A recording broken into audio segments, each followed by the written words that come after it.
아내를 잃은 남편을 호라비라고 합니다. 또 남편을 잃은 그 여인을 과부라고 하죠. 또 부모를 잃은 자식을 고아라고 합니다. 그런데 이 자식을 잃은 부모를 칭하는 명칭은 없다고 합니다. 추측컨대 그 아이를 잃은 부모의 고통을 어떤 명칭으로 담아내기가 힘들지 않을까 하는 생각이 있습니다. 인류 역사상 가장 숭고한 사랑을 손꼽으라고 한다면 아무래도 이 아이를, 자녀를 향한 부모의 사랑이 아닐까 생각을 합니다. 그래서일까요? 성경에서는 이 하나님의 사랑을 부모의 사랑으로 빗대어 표현하는 구절들이 많습니다.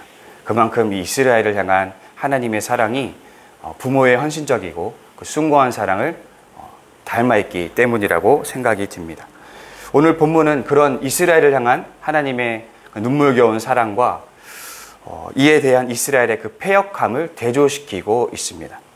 유독 눈에 띄는 것은 이 이스라엘을 향한 하나님의 사랑이 부모의 사랑과 매우 닮아있다라는 것이죠. 본문의 1절은 하나님이 그 이스라엘이 어렸을 적부터 사랑하여 아들로 불렀다라고 이제 기록하고 있습니다. 우리 지저스처치 주일 예배 이제 예배가 시작되기 전에 PPT 화면에 보면은 여러 가지 신앙적인 경구들이 이제 뜨게 되잖아요. 거기서 저는 인상 깊은 구절이 있었습니다. 곤히 잠든 왕을 깨워서 감히 새벽 3시에 물을 달라고 할 수 있는 건 그의 자녀들 뿐이다. 우리에게는 그런 권한이 있다. 이 왕이란 존재는 사실상 많은 사람들에게 두려운 존재입니다. 또 격과 예를 갖추어야 하는 그런 가까이 하기는 굉장히 좀 어렵고 불편한 존재이기도 합니다.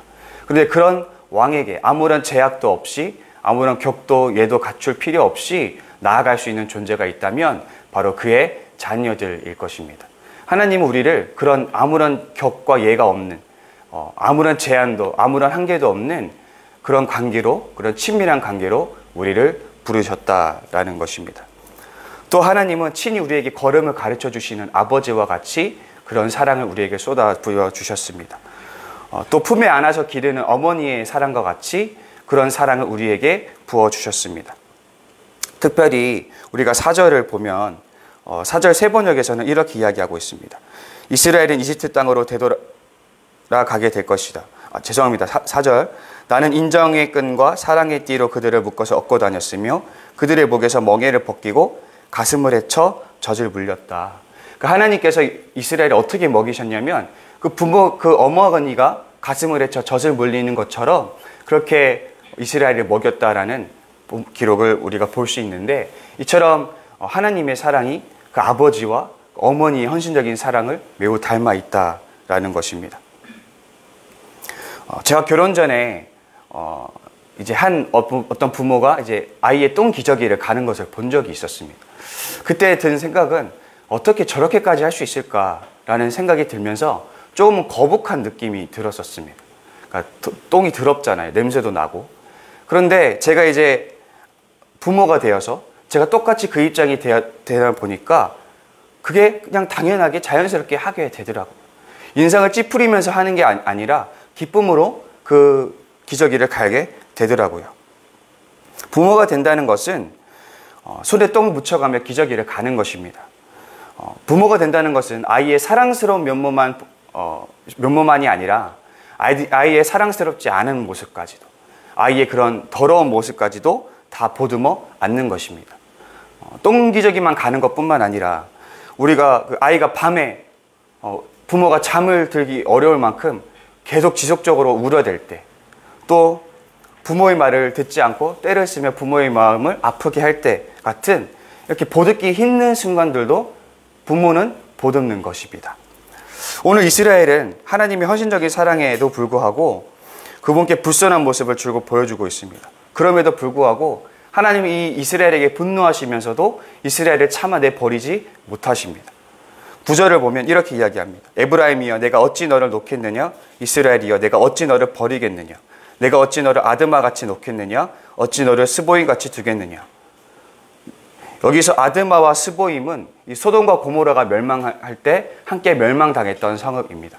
그러니까 하나님께서 이스라엘에게 화가 나서 그들을 심판하고 징계하시지만 이 아드마와 스보임 같이 완전히 멸절시키지 않고 완전히 멸망시키지 않겠다라는 뜻입니다. 이스라엘이 끝끝내 하나님에게서 돌아서도, 그래서 하나님이 잠깐 그들을 훈계하고 그들을 심판할지라도 부모가 그 자녀를 포기할 수 없듯이 하나님도 이스라엘을 포기할 수 없다라는 것이죠. 오히려 부모는 그 자녀를 포기할지 모릅니다. 우리가 뉴스를 보면 정말 부모 같지 않은 부모들이 자녀를 버리고 유기하는 일들을 보게 되는데, 그들은 인간이니까 그럴 수 있을지 모르겠습니다. 그러나 하나님은 인간이 아니십니다. 하나님은 사람이 아니시고, 그래서 인간인 부모는 자녀에게 상처를 받고 자녀를 단념하고 포기할 수 있을지 몰라도 하나님은 절대로 자신의 자녀를 포기하지 않으시는 것입니다. 그래서 하나님의 사랑은 부모의 사랑을 닮아 있지만 그 부모의 사랑을 초월하시는 사랑이십니다. 그래서 하나님의 사랑은 숭고한 부모의 사랑보다 더욱 숭고합니다. 그런데 문제가 있다면 우리가 그 하나님의 숭고한 사랑을 다 이해할 수 없고 다 받아들일 수가 없다라는 것이죠. 알랭 드 보통이라는 그 프랑스 작가가 이 불안이라는 책을 썼는데, 이 알랭 드 보통은 인간의 불안이 어디서 시작되느냐 하면 바로 부모와의 그 단절에서부터 시작이 된다고 합니다. 모든 인간은 이제 무조건적인 사랑을 갈구하게 되어 있습니다. 애든 어른이든 무조건적인 사랑을 갈구하게 되어 있어요. 근데 어렸을 때는 이것이 충족이 된다는 거예요. 가령 우리가 갓난아기를 보게 되면 갓난아이가 무언가를 잘해서 부모의 사랑을 받는 것이 아니잖아요. 그저 갓난아기라는 이유만으로 부모의 한없는 사랑을 받게 됩니다. 그런데 이 무조건적인 사랑이 시간이 지나면서 조건적 사랑으로 변하게 돼요. 이제 아이가 조금씩 커가게 되면서 이제 아이에게 요구되는 역할들이 있죠. 가령 아이가 이제 똥오줌을 가릴 나이가 됐는데도 불구하고 똥오줌을 가리지 못한다든지, 말을 할 나이가 되었음에도 불구하고 말을 하지 못한다든지, 이렇게 자신의 나이에 맞는 역할들을 감당하지 못하게 되면 부모가 아이에게 실망하게 된다라는 거죠.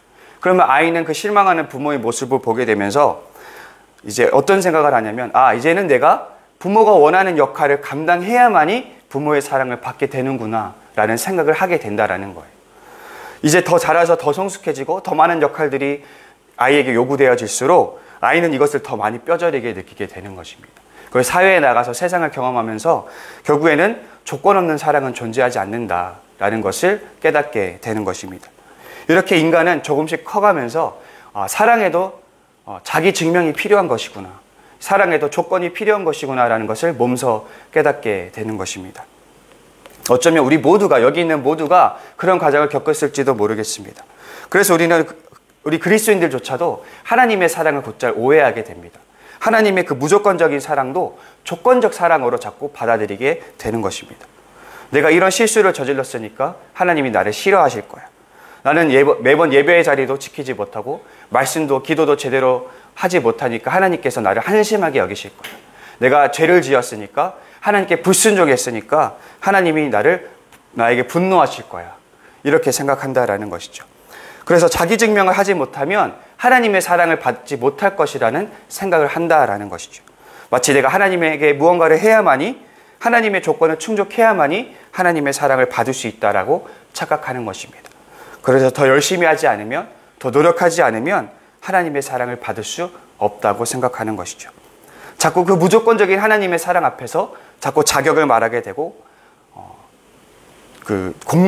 자신의 공로를 말하게 되는 것입니다. 결국 인간은 하나님의 그 무조건적인 사랑을 온전히 받아들이지 못하고 조건적 사랑으로 오해한다라는 것이죠. 그러나 로마서 7장에서 8절은 이렇게 말합니다. 의인을 위하여 죽는 자가 쉽지 않고 선인을 위하여 용감히 죽는 자가 혹 있거니와 우리가 아직 죄인 되었을 때에 그리스도께서 우리를 위하여 죽으심으로 하나님께서 우리에 대한 자기의 사랑을 확증하셨느니라. 우리가 사랑받을 만한 조건이 있다면 조건이 있어서 우리가 하나님께 사랑을 받는 것이 아니라는 사실을 우리는 깨달아야만 합니다. 우리가 자격이 있어서가 아닙니다. 우리가 자기 증명을 마쳤기 때문에 사랑을 받는 것이 아닙니다. 하나님은 그저 우리를 사랑하십니다. 오늘 1절에서 그들이 어렸을 때, 이스라엘이 어렸을 때 철없고 미련하고 약하여서 하나님께 아무런 자기 증명을 해내지 못하는 에도 불구하고 하나님이 그저 사랑해서 그들을 불러낸 것처럼 우리가 하나님께 사랑을 받는 것은 우리가 어떤 자격이 있어서가 아니라 그냥 하나님이 아무런 이유 없는 호의라는 것입니다. 그런데 우리는 어렸을 적에 외에는 이 무조건적인 사랑을 받아본 적이 없기 때문에 우리에게는 이 조건적 사랑이 너무나 익숙하기 때문에 이 하나님의 무조건적인 사랑을 자꾸 오해하게 되는 것입니다. 누리지를 못하는 것입니다. 자꾸 하나님의 그 무조건적인 사랑을 의심하며 무언가를 해야 한다라는 자기 증명의 압박을 계속 받게 되면서 율법주의적인 신앙에 빠지게 된다라는 것입니다. 근데 이런 사람들이 어떤 문제를 겪게 되냐면 죄를 짓거나 신앙적인 실패를 경험할 때 심한 정죄감을 빠지게 되는 것입니다. 나는 하나님께 사랑받을 자격이 없어. 나는 하나님에게 사랑받을 자격이 없어. 그렇게 끊임없이 자기를 정죄하면서 자기를 낮추게 되는 것입니다. 근데 이런 사람들이 또 신앙적인 성취를 크게 맛보게 되면 또 고개가 빳빳해져서 교만해지는 것이죠. 나는 다른 사람들보다 더 하나님께 사랑받을 자격이 있어. 나는 다른 사람들보다 더 뛰어나. 그러나 이런 정죄나 교만도 하나님의 뜻이 아니라는 것입니다. 인생에 굴곡이 있듯이 신앙에도 굴곡이 있습니다. 살다 보면 신앙의 실패를 맛보게 되고 죄를 지을 때가 있고 또 하나님께 멀어질 때가 있습니다. 그럴 때 우리는 나 자신을 깊은 정죄감에 빠질 수 있고 하나님의 사랑을 받을 자격이 없다고 여겨질 때가 있습니다. 그러나 우리는 그럴 때 하나님의 사랑을 여전히 변함없는 사랑을 묵상해야만 합니다. 그럴 때 우리는 나보다 더 대단해 보이고 더 뛰어나 보이는 그 사람이나 나나 하나님께서 똑같이 사랑한다는 사실을 깨닫게 되고 그럴 때 우리는 그 어려운 정죄감 속에서 벗어날 수가 있습니다. 또 반대로 우리가 잘 될 때에 우리가 신앙적 성취를 맛보고 뭔가 열심히 해서 큰 성공을 이루었을 때에도 우리가 이 하나님의 사랑을 묵상해야 됩니다. 그럴 때 우리는 나보다 못해 보이는 그 사람이나 나나 하나님께서 똑같이 사랑한다는 사실을 깨달을 수 있고 우리는 겸손해질 수가 있는 것입니다. 오늘 하나님께서 우리에게 보여주시는 사랑은 포기하지 않는 사랑, 못난 모습까지도 보듬어 주시는 사랑입니다. 우리가 그런 무조건적인 하나님의 사랑 앞에서 자꾸 조건적인 사고를 가지고 반응하지 않았으면 좋겠습니다. 끊임없이 자기 증명을 해야만 하나님의 사랑을 받는 것이 아니라 그런 증명 없이도 하나님이 우리를 사랑한다는 사실을 우리가 좀 누릴 수 있기를 원합니다. 그래서 우리가 그런 조건적인 사고에 빠지지 않고 율법주의적인 신앙에 빠지지 않고 하나님의 사랑을 오해 없이 받아 누릴 수 있는 복된 우리 지어처치 성도님들 될 수 있기를 간절히 소망합니다. 이렇게 하나님의 헌신적인 사랑에도 불구하고 이스라엘은 끝끝내 하나님에게서 돌이키지 않았습니다. 하나님이 물론 여전히 그들을 사랑하시지만 그와 별개로 이스라엘은 참혹한 결과를 맞이하게 됩니다. 그들은 결국에 이제 아수르의 지배를 받게 되죠. 그래서 북이스라엘이 완전히 멸망하게 됩니다. 5절을 보게 되면 이스라엘은 이집트 땅으로 되돌아가게 될 것이다. 세 번역을 읽어드리겠습니다. 이스라엘은 이집트 땅으로 되돌아가게 될 것이다. 이스라엘은 아시리아의 지배를 받게 될 것이다. 그들이 나에게로 돌아오기를 거부하기 때문이다. 여기서 이스라엘이 이집트의 땅으로 되돌아갈 것이라는 것은 과거 이스라엘의 이집트의 지배를 받았던 그 형편대로 돌아갈 것이라는 의미입니다. 그리고 그들을 억압하고 그들을 다스릴 나라는 바로 아시리아라는 것이죠. 실제로 이 말씀은 실현이 돼서 북이스라엘은 아수르에게 멸망을 당하게 됩니다. 하나님께서 이스라엘을 사랑하지 않아서였을까요? 그래서 망하게 되었을까요? 하나님이 이스라엘을 사랑했다는 사실이 거짓이었기 때문일까요? 그렇지 않습니다. 하나님이 여전히 이스라엘을 사랑하십니다. 그런데 이스라엘은 그저 자신들이 행한 것에 대한 열매를 거둔 것뿐입니다. 우리가 여기서 한 가지 기억해야 될 것은 불신앙은 반드시 그에 대한 대가를 치르게 되어 있다라는 것입니다. 이어서 6절을 함께 보자면 이렇게 나와 있습니다. 전쟁이 이스라엘의 성읍을 휩쓸고 지나갈 때 성문 빗장이 부서질 것이다. 그들이 헛된 계획을 세웠으니 칼이 그들을 모조리 삼킬 것이다. 이 6절에서 사용된 성문 빗장이라는 이 단어를 유심히 보자면 이 단어는 이사야서에서는 거짓 선지자, 거짓 예언자들로 번역이 되었습니다. 그래서 오늘도 우리가 이 사례를 가져와서 해석을 해보자면 이렇게 해석할 수 있습니다.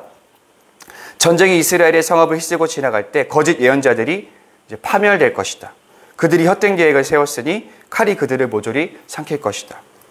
이 거짓 예언자들이 어떤 존재들이냐면 이제 이 거짓 예언자들은 이제 왕이나 지도자들에게 이제 하나님의 말씀을 대언하는 자들인데 이 사람들은 상당한 영향력을 행사했던 것으로 보입니다.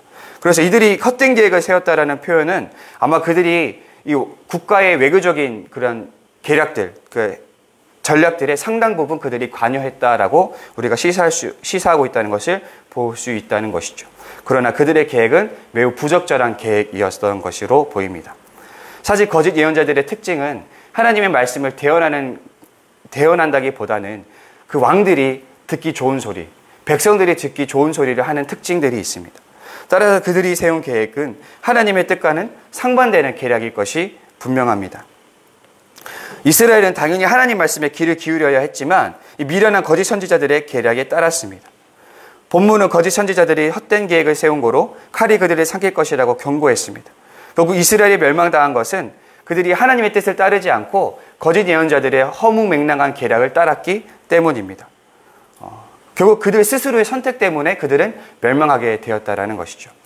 그들이 당한 악에 있어서 하나님의 심판을 운운하기 전에 기억해야 할 것은 이스라엘이 그저 자신들의 행위에 대한 결과를 맞이한 것이라는 사실입니다. 이 타이타닉호의 선장 에드워드 스미스는 타이타닉호를 이제 몰고 나갈 때 저기 앞에 빙산이 있으니까 빙산 충돌을 유념하라라는 그 정보를 미리 사전에 듣게 됩니다. 그럼에도 불구하고 이 선장은 그 경고를 무시하게 되죠. 결국 그 경고는 현실이 되었고 타이타닉호는 파국을 맞이하게 됩니다. 우리가 하나님의 사랑과 은혜를 입는다 할지라도 하나님의 경고를 귀담아 듣지 않는다면 그 경고는 현실이 되는 것입니다. 그리고 경고를 듣지 않는 그 불순종은 그에 걸맞는 대가를 치르게 됩니다. 그리고 그 결과로 우리는 불순종에 대한 열매를 맺게 되는 것입니다. 우리가 하나님 뜻대로 살 때, 우리가 하나님의 뜻에 따라 의롭게 살 때 우리는 그에 걸맞는 열매를 맺게 될 것입니다. 우리가 하나님의 뜻에 거슬러서 불의한 삶을 살 때 우리는 불의한 삶에 대한 열매를 맺게 될 것입니다. 예수님께서도 이런 말씀을 주신 적이 있어요. 너를 고발하는 자와 함께 길에 있을 때에 급히 사화하라. 그 고발하는 자가 너를 재판관에 내어주고 재판관이 옥리에게 내어주어 옥이 가둘까 염려하라. 진실로 내게 이르노니 내가 한 푼이라도 남김이 없이 다 갚기 전에는 결코 거기서 나오지 못하리라. 만약 우리가 누군가에게 고발당할 만한 일을 했다면 우리는 당연히 그 문제를 스스로 해결해야만 합니다. 우리가 무언가를 잘못했다면 그에 대한 대가를 지불해야 합니다. 하나님께 아무리 기도를 하고 용서를 구한들 소용이 없습니다. 그때 가서 아무리 하나님을 찾고 늘어진다 한들 소용이 없습니다. 우리는 우리가 행한 것들에 대한 열매를 맺게 될 것입니다. 그래서 잠언 12장 29절에서 33절은 이렇게 말합니다. 대저 너희가 지식을 미워하며 여호와 경외하기를 즐거워하지 아니하며 나의 교훈을 받지 아니하고 나의 모든 책망을 업신 여겼음이니라.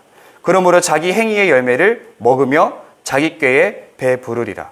어리석은 자의 태보는 자기를 죽이며 미련한 자의 안일은 자기를 멸망시키려니와 오직 내 말을 듣는 자는 평안히 살며 재앙의 두려움이 없이 안전하리라. 잠언은 아주 단호하게 말하고 있습니다. 지혜롭게 행하는 자와 미련하게 행하는 자는 그에 걸맞는 열매를 맺는다고 분명히 말하고 있습니다.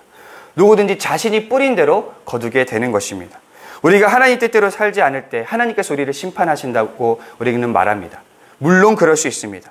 그러나 우리가 하나님의 뜻대로 살지 않을 때 그 불의한 삶 자체가 우리를 심판한다는 사실을 우리는 기억해야 할 것입니다.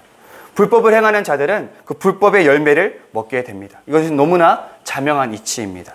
하나님을 믿는다고 해서 하나님께 용서를 구한다고 해서 면제받을 수 있는 것이 아닙니다. 우리가 하나님의 은혜를 오해해서는 안 되는 것이 우리의 불의한 행위에 대한 면죄부로서 하나님의 은혜가 존재한다고 여겨서는 안 된다라는 것입니다. 우리가 세상에서 선하게 살면 그에 대한 선한 열매를 맺듯이 악을 행하면 그에 걸맞는 악의 열매를 맺게 되는 것입니다. 우리 지하수 처치 성도 여러분, 그렇기 때문에 우리는 선하게 살아야 됩니다. 하나님 뜻에 순종하며 살아야 됩니다. 그것은 다른 누구도 아닌 바로 나 자신을 위해서입니다. 하나님의 선한 뜻을 생각하며 살 때에만이 우리는 그 선한 열매를 오롯이 누릴 수 있습니다. 우리 성도님들 하나님께 축복받고 싶으십니까? 그렇다면 우리의 삶을 점검해 보아야 합니다. 하나님이 일하시고 하나님께서 복 주시는 삶을 살고 싶다면 우리는 하나님께서 명하신 대로 선한 것들을 뿌리며 살아야 하는 것입니다. 하나님 말씀에 순종하여 선한 행실을 행하시기 바랍니다. 그렇다면 하나님께서 우리로 선한 열매를 맺게 하실 것입니다. 저는 우리의 삶을 다시 한번 점검해 보았으면 좋겠습니다. 우리는 어떤 것을 뿌리며 살고 있습니까? 우리는 결국 어떤 것을 거두게 될까요? 우리가 어떤 것을 거두게 될 것인가는 우리가 어떤 것을 뿌렸느냐에 따라 달라지게 될 것입니다. 우리가 하나님을 믿는다고 하지만 악한 것을 뿌렸다면 우리는 하나님을 믿는 중에도 하나님의 사랑이 변함없이 부어지는 중에서도 악한 것을 거두게 될 것입니다. 그러나 우리가 정말 하나님을 사랑하고 하나님 뜻대로 선한 것을 뿌리게 될 때에 비록 뿌리는 그 순간은 힘들고 어렵지 몰라도 선한 것을 거두게 될 줄은 믿습니다. 당장에 힘들어도 저는 우리가 선한 것을 뿌리며 살아가기를 바랍니다. 그렇게 선한 것을 뿌리면서 성실하게 의롭게 살아가시는 저 여러분이 되기를 바랍니다.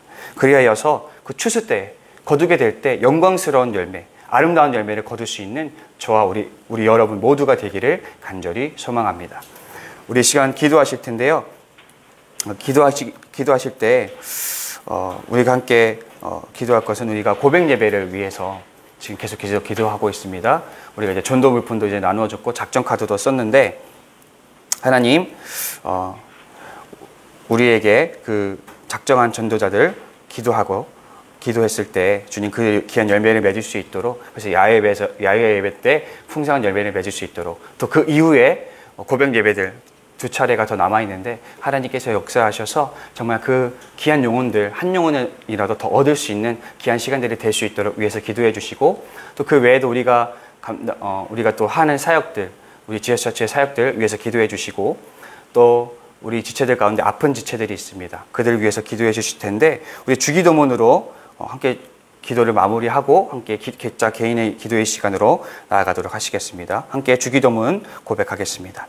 하늘에 계신 우리 아버지, 아버지의 이름이 거룩하게 하시며 아버지의 나라가 오게 하시며 아버지의 뜻이 하늘에서와 같이 땅에서도 이루어지게 하소서. 오늘 우리에게 일용할 양식을 주시고 우리가 우리에게 잘못한 사람을 용서하여 준 것 같이 우리의 죄를 용서하여 주시고 우리를 시험에 빠지지 않게 하시고 악에서 구하소서. 나라와 권능과 영광이 영원히 아버지의 것입니다. 아멘.